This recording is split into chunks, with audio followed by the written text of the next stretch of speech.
Welcome to Sunwire. Today we're talking about Nga Kor Ming's strong support for Tiong King Sing and the critical importance of maintaining an inclusive national image.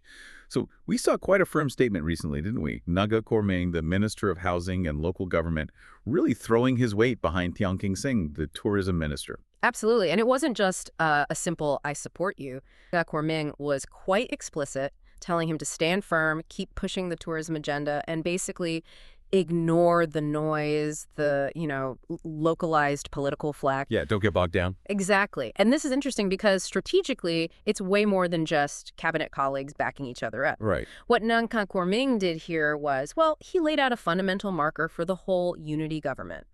It boils down to, what's our national image on the world stage? Okay. Are we going for open-mindedness, inclusion, confidence when we deal internationally?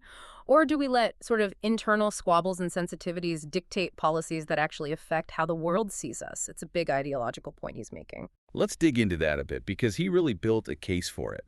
He grounded it in, well, the basic reality of Malaysia, didn't he? Saying, we are fundamentally diverse. A mix of cultures, faiths. Exactly. So his point was, when we're out there engaging globally, especially with tourism, which is so visible, the image has to be open-minded. It has to be inclusive. No two ways about it. Precisely. And the crucial part is how he framed it. It's not just about being a good host, which is important, of course.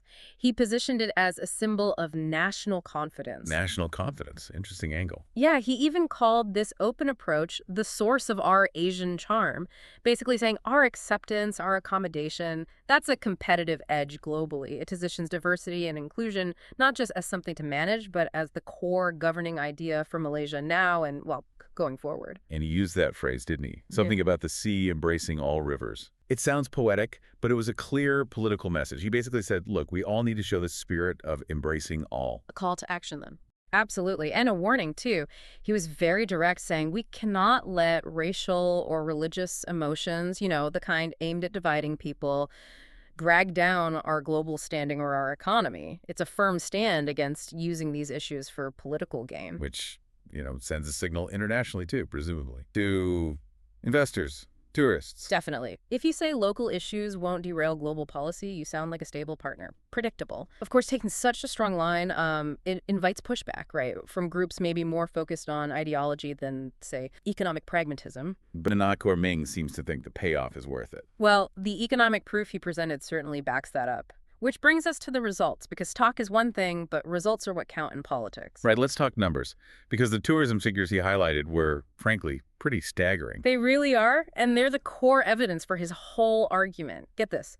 First half of this year alone, Malaysia saw over 20.6 million tourist arrivals. 20.6 million. Wow. Now, you got to remember, for years, the benchmark, the regional giant, has always been Thailand, right?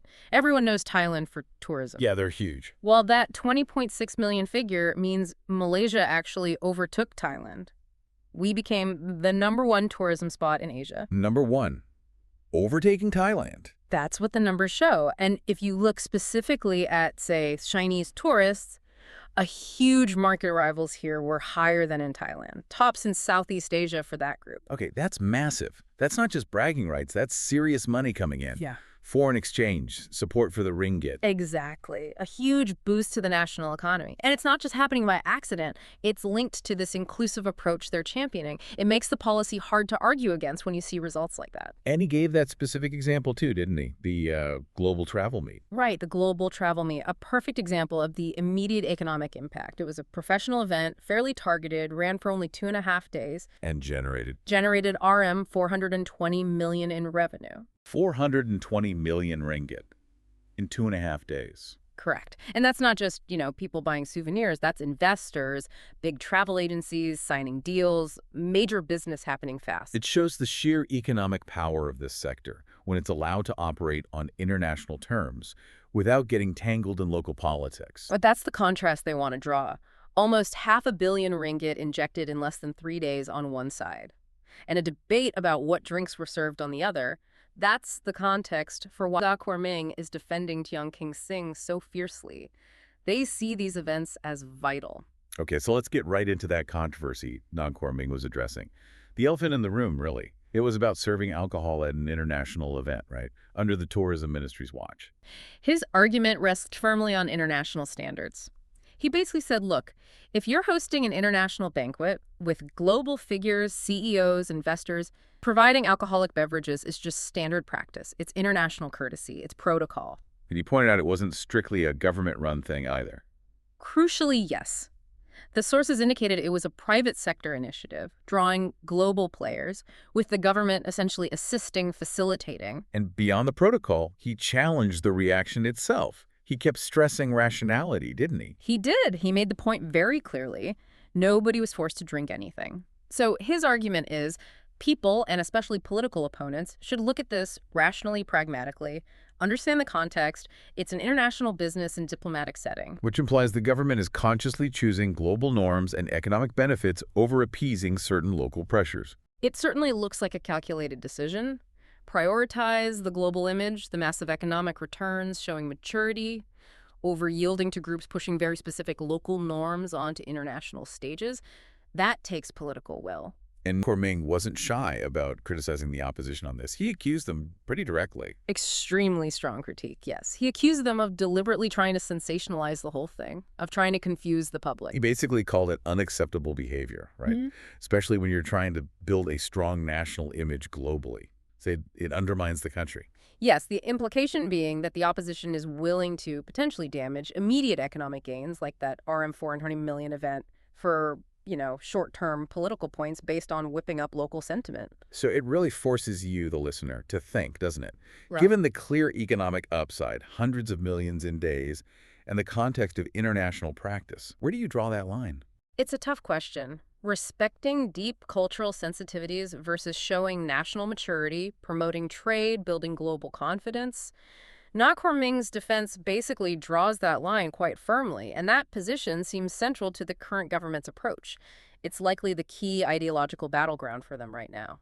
So thinking ahead then, Nga Kor Ming tied all this to the future, specifically to the 2026 Visit Malaysia year. That's clearly the big focus. Definitely. This whole discussion about inclusion, about handling these sensitivities, it's all setting the stage for 2026.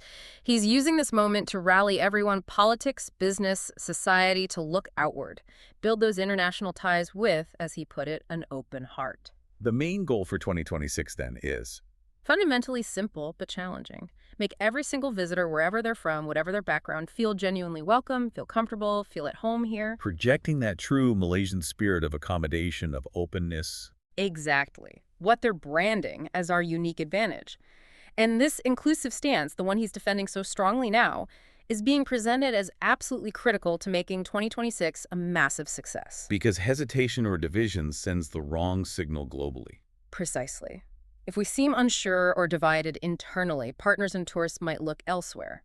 But if we project confidence, real inclusion, then that 20.6 million number, well, the hope is it keeps climbing. So wrapping up, what we've seen is how a defense of a colleague becomes much more.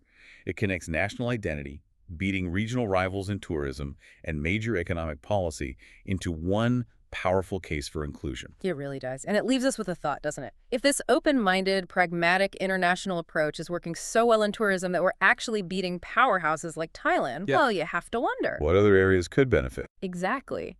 What other parts of the national economy may be currently held back by being too inward-looking or by, let's say, outdated regulations, could get a similar boost from adopting this same kind of global, inclusive mindset, something to seriously consider for the country's wider economic future. Remember to like and subscribe for more videos like this.